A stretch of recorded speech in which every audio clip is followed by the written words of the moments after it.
Paris in the icy winter of 1905, many of the women who hand-painted the world-famous Limoges vases and figurines went on strike in France, not because they were poorly paid or toiled long hours, but because they were prey to the factory overseers' sexual urges. Their protest was against the custom, inherited from the Middle Ages, in which bosses, or feudal lords, compelled sexual services from the young women who worked for them. A different kind of protest against sexual abuse is underway in France and America in the wake of the accusations of abuse by the Hollywood producer Harvey Weinstein. These new protesters are armed with hashtags like #MeToo and #BalanceTonPork, or Out Your Pig. But not everyone is so sure that the current wave of outrage on social media will be enough to change behavior and attitudes that have resisted generations of efforts in France. It is not at all the same thing to tweet in 140 characters and to bring a complaint in court, said Marilyn Baldac, a legal professional who specializes in helping French women bring claims of sexual harassment. Other recent watersheds in France brought little relief for women in their wake.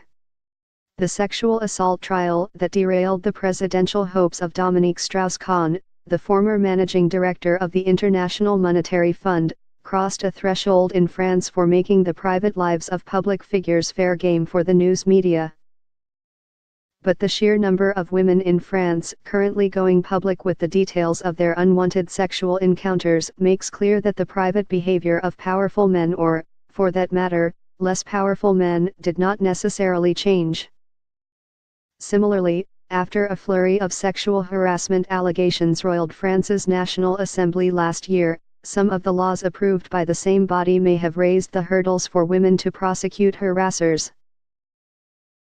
Lawyers and experts have criticized recent changes in the labor law, ordered by President Emmanuel Macron, for backsliding and say that, at every level, the administration's response has been either non-existent or inadequate. Some women in France feel so aggrieved that they started a petition addressed to Mr.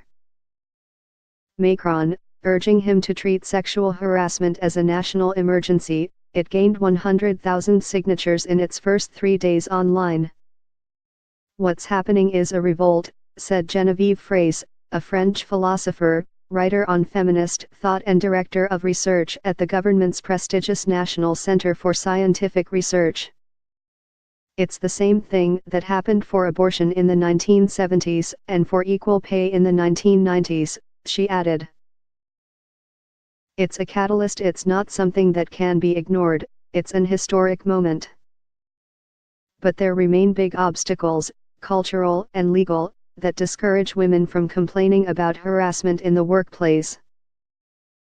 A culture of silence has long persisted around such behavior, and is only now being broken.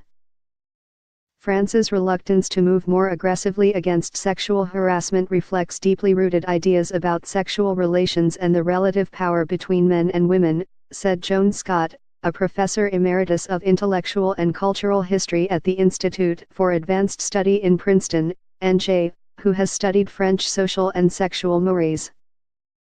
"There is a long-standing commitment to the notion that the French do gender relations differently, especially from prudish Americans, and that has to do with the French understanding of seduction," she said.